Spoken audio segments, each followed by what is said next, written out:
was quite a unique diesel engine. His model was that of a Class 42 warship, but given a modification. A large hydraulic claw perched atop his roof.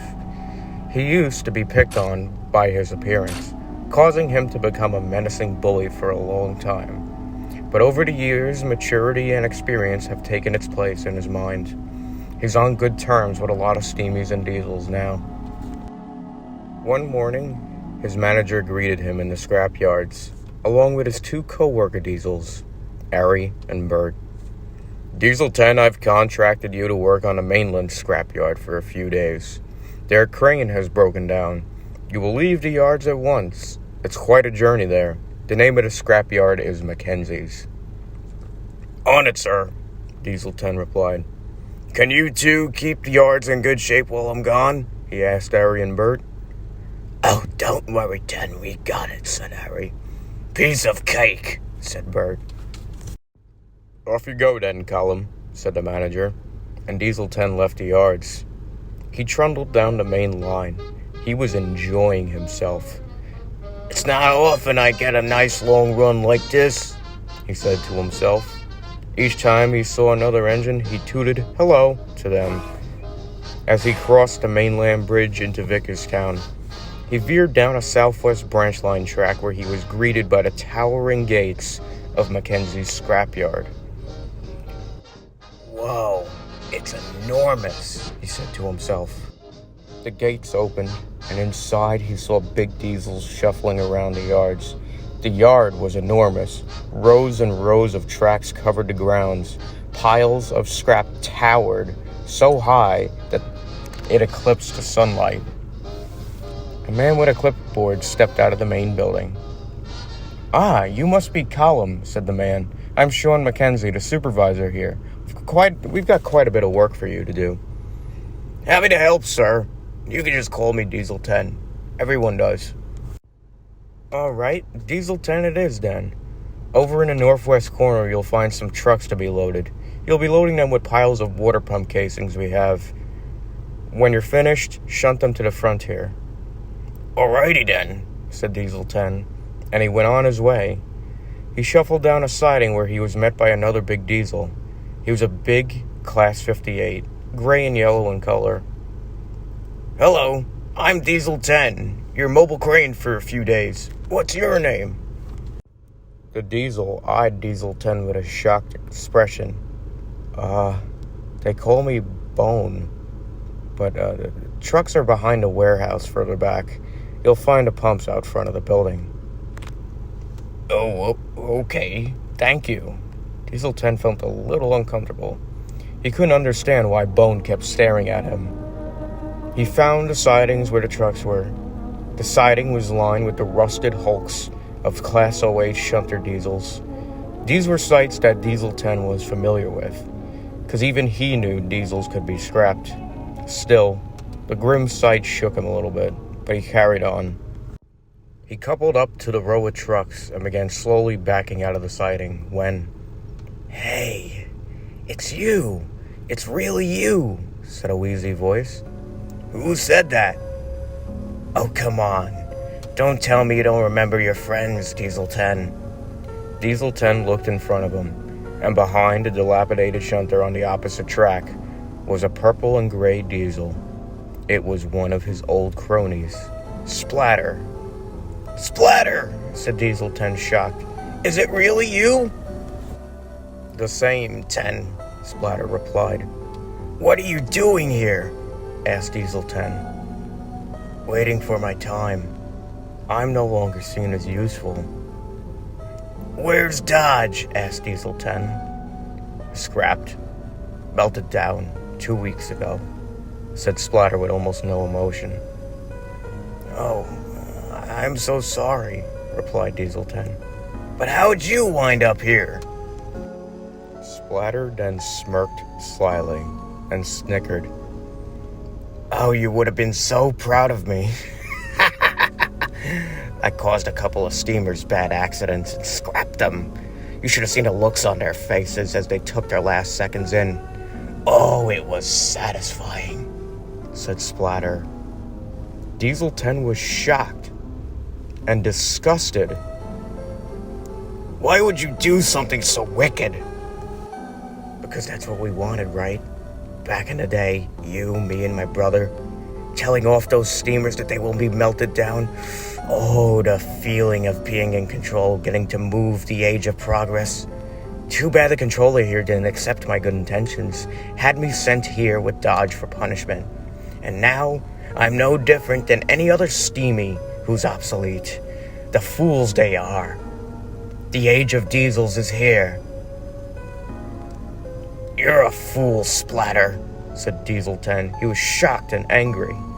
We may have been menacing back in the day, but we never crossed that line. But I've done something. I've moved us along. The takeover of diesels is now here. I thought you'd be proud. No, Splatter, I'm appalled. How could you do something so cruel? I did this for you, Splatter snapped. And you're disappointed. You've gone soft in your elder years.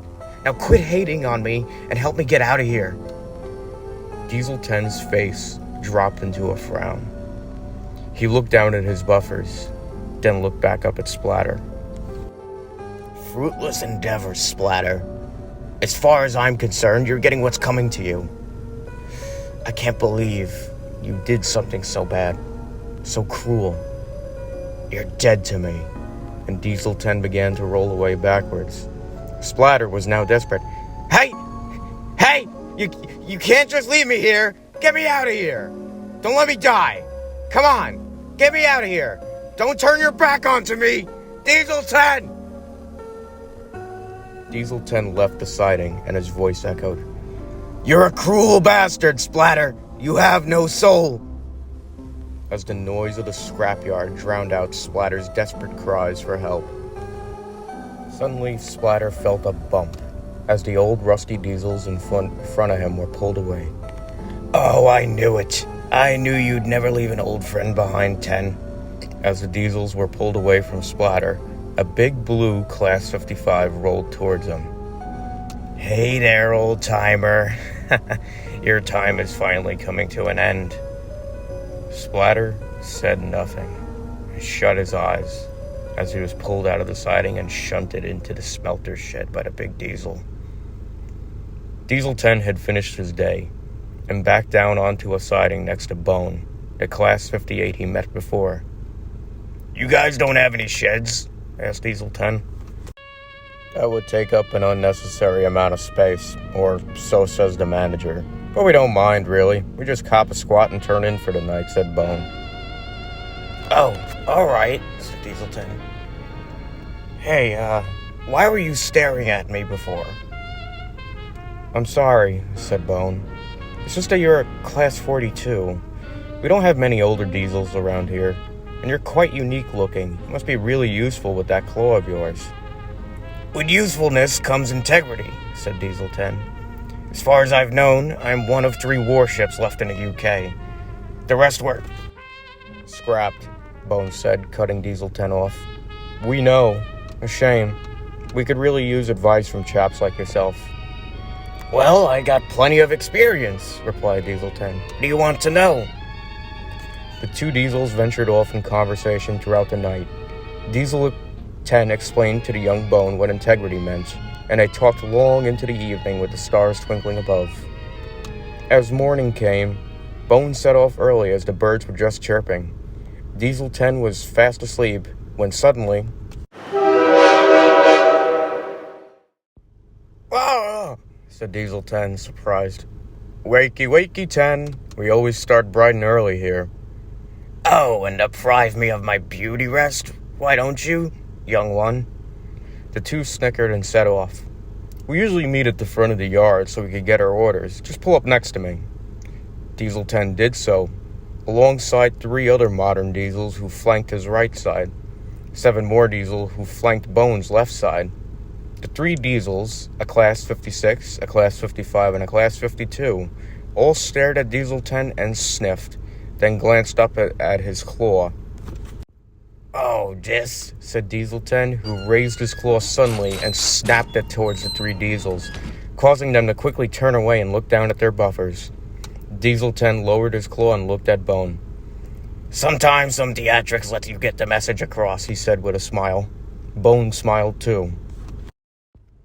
Good morning, everyone, said the supervisor, Sean. Now, we got quite a bit of plans today. I need you guys to be on your best behavior as an inspector is coming to look at the line first thing this morning. On top of that, we got an all-new shipment of... Bone and Diesel 10 got to work together for the day. Diesel 10 would load up a long train, then Bone would pull it away towards the front of the yard. The big Class 55 came out of the smelter shed with 3 long flatbeds of parts. Hey, Tony, what do you got there? Said Bone, returning. I got some Class 08 shunter parts. Get your new friend over here to organize it. Hey, Diesel 10, come over here, shouted Bone. Oh, just a second, he replied, as he was loading a truck before he shuffled over to where Bone and Tony were. What's this here?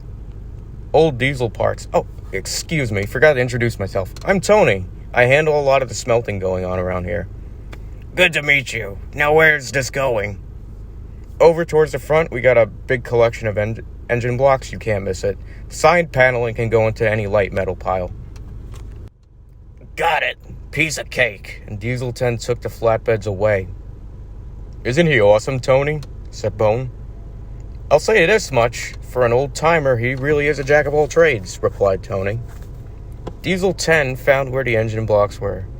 He began unloading the blocks into place where they sat in the sun.